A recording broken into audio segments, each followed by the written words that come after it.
औ सुन त भन न। हामीले आफ्नो भगवानसित कसरी बात गर्नुपर्छ? हात जोडेर। अनि गुरुसँग चाहिँ? आँखा मुनि गरेर। अनि बाबासित? रेस्पेक्ट र आदर गरेर। अनि आफ्नो आमासित? खुल्ला दिल गरेर। अन्त बहिनीहरूसित चाहिँ?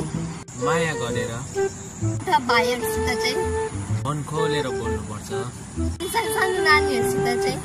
माया गरेर। अनि आफ्नो साथीहरूसित? हाँस्दै जिस्किँदै। अनि आफ्नो बुढीसित चाहिँ? बुढीसित बात गर्नु। सबर गरो।